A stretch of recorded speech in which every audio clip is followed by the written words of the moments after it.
Hi, this is Jason Long. Welcome to my Season 1 review of Cobra Kai. Cobra Kai is one of my, if not the favorite Netflix show I've ever watched, right along with Stranger Things and Dead to Me. Cobra Kai is like nostalgia done right. Usually when I see like nostalgia-driven shows or movies nowadays, they usually just suck or they're not what they used to be because it took like years and years to have a legacy sequel or reboot. Cobra Kai isn't one of them. Cobra Kai is one of those very rare instances where nostalgia and modern can really go together. Plus, they treat the legacy characters with respect, and they treat the new characters like, like actual characters and not just jokes or, well, let's try to make fun of the old fucks. No, it's equal. This time, in Season 1 of Cobra Kai, Johnny's the Mr. Miyagi figure, while Miguel is the Daniel figure. And it does so well, too. Like, it's the same, but it has a little different twist to it. Johnny just teaches, like, Miguel, like, his own way of karate, like, mostly offense, while Mr. Miyagi taught Daniel defense in the original movie through chores and stuff. Johnny's a lot more straightforward to Miguel than what Mr. Miyagi did with Daniel. And then later on in the series, like it grows from like just one student to many students. And the one student in particular I really enjoy was Lip, which he became Hawk.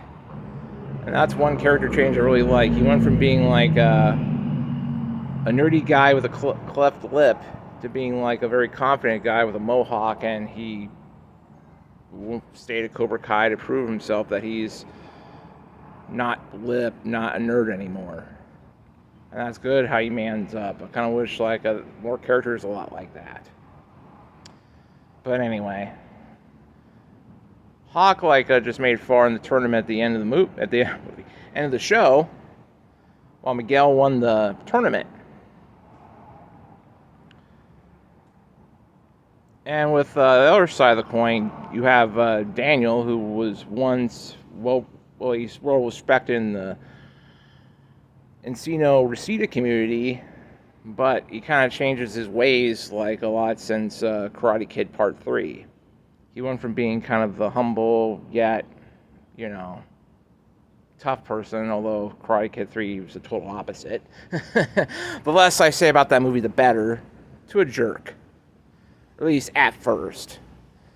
Now he owns his own auto dealership in greater parts of the Valley, Southern California area.